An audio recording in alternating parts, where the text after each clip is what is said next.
Hai semuanya, apa kabar? Sehat, sukses, bahagia selalu. Jangan lupa subscribe, like, bagikan channel ini dan berikan komentar Anda agar kami semakin semangat lagi dalam memberikan Anda konten-konten terbaik setiap harinya. Bagi Anda yang selama ini telah mendukung kami ucapkan terima kasih dan kami doakan Anda selalu diberikan kesehatan, rezeki, dan kebahagiaan yang melimpah. Jangan lupa aktifkan loncengnya agar Anda tidak tertinggal setiap kami menerbitkan update terbaru. Mari kita mulai dengan sebuah market outlook untuk perdagangan hari ini. Perdagangan pertama di bulan ini 1 April 2021. Sebelumnya kami ingatkan bahwa dalam market review kemarin kami memprediksi bahwa hari ini akan berada di dalam zona merah sebesar 51%. Dan kalau kita lihat hari ini memang tadi malam market Eropa dan market Amerika bergerak cukup mix, di mana saham Amerika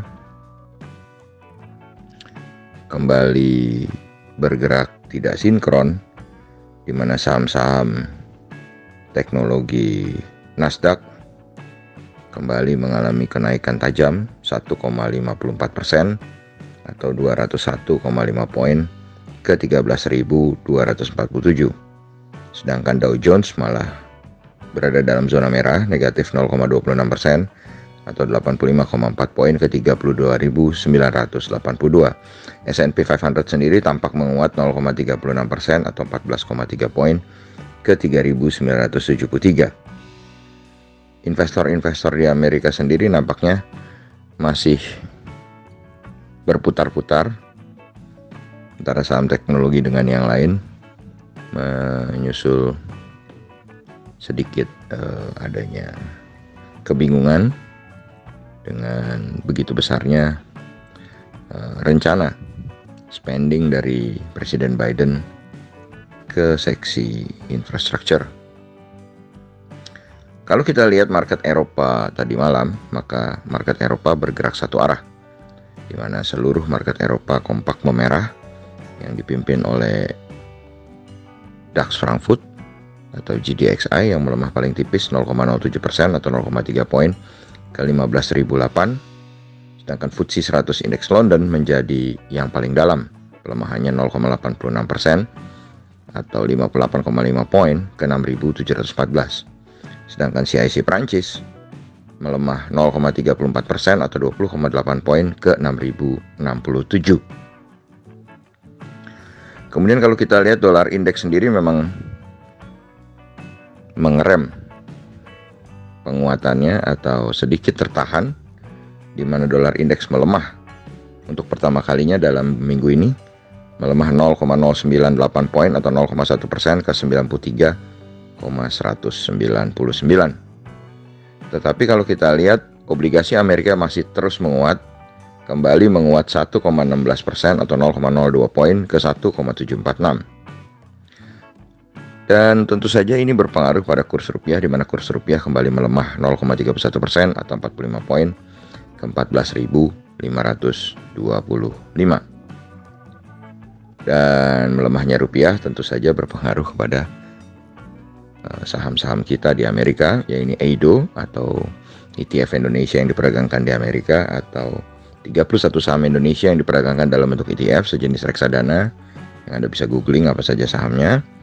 Itu melemah 0,73% atau 0,16 poin ke 21,85, dan ini menjadi pelemahan hari keempat berturut-turut. Sementara TLKM NYSE atau saham Telkom atau saham PT Telkom yang diperdagangkan di New York Stock Exchange juga kembali mengalami pelemahan 0,11 poin atau 0,46% ke 3.445 kalau dirupiahkan, ya. Jadi masih berlanjut pelemahan TLKM NYSE dan pelemahan EIDO. Sementara kalau kita lihat dari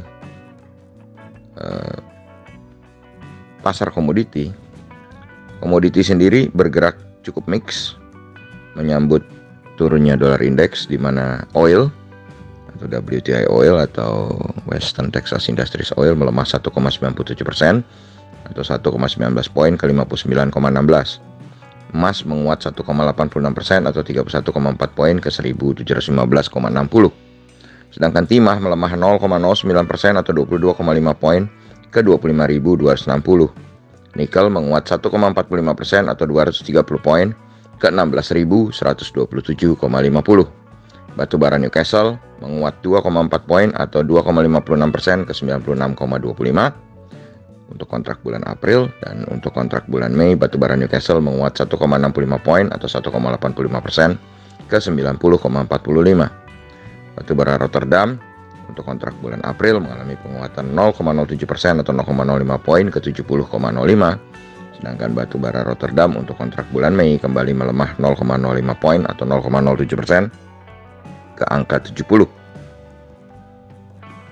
Sedangkan CPO yang beberapa hari ini tertekan kembali memantul, mengalami kenaikan 42 poin atau 1,18% ke 3.574. Sedangkan wood pulp atau bubur kertas kembali melanjutkan pelemahannya, negatif 25 poin atau 0,45% ke 5.562,5. Jadi kalau kita lihat dari pasar komoditi, tentu saham-saham batu bara akan memperoleh angin yang cukup segar dengan kenaikan yang cukup tinggi dari batu bara Newcastle.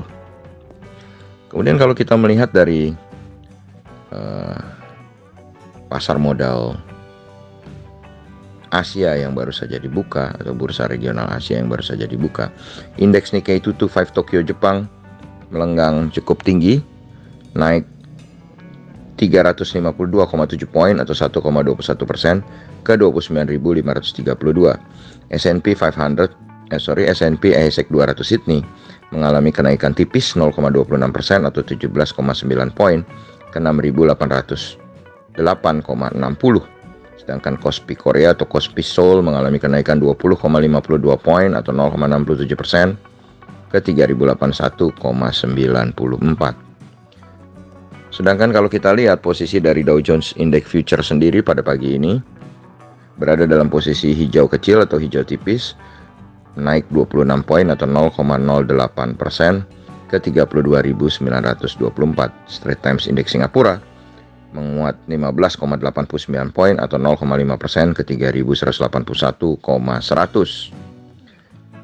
Dan bagaimana dengan di Indonesia? Di Indonesia memang ada beberapa hal yang memang kurang baik, di mana adanya serangan kembali kepada kepolisian, kemudian adanya berita yang terus simpang siur mengenai BPJS dan lain sebagainya. Di samping itu kami akan mengabarkan beberapa saham yang akan kumdate di bulan ini, di mana BBRI akan membagikan dividen kumdate tanggal 5 dengan besaran Rp98,9.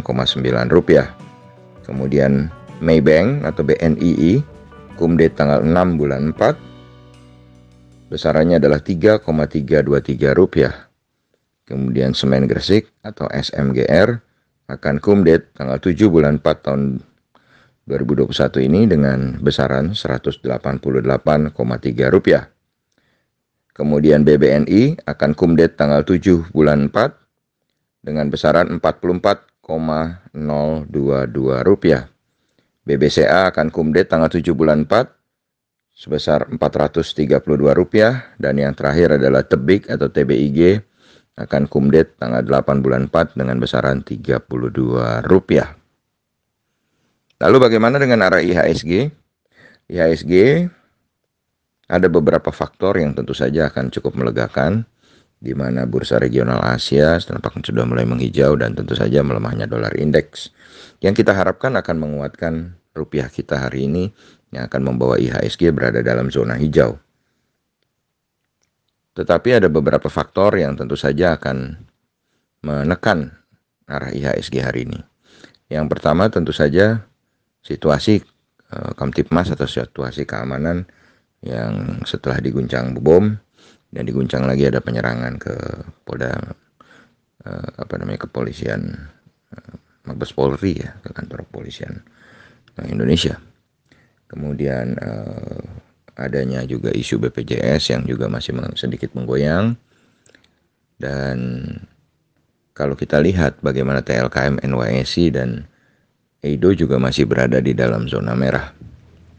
Tapi hari ini kami mencoba sedikit optimistis dengan mengatakan IHSG 51% berada di dalam zona hijau. Semoga ini akan bisa terlaksana dan menjadi angin segar bagi kita semua. Jadi memang antara yang menekan dengan yang mendorong sedikit berimbang kali ini. Oleh karena itu 51% di dalam zona hijau. Demikianlah apa yang bisa kami sampaikan pagi ini. Semoga bermanfaat bagi kita semua.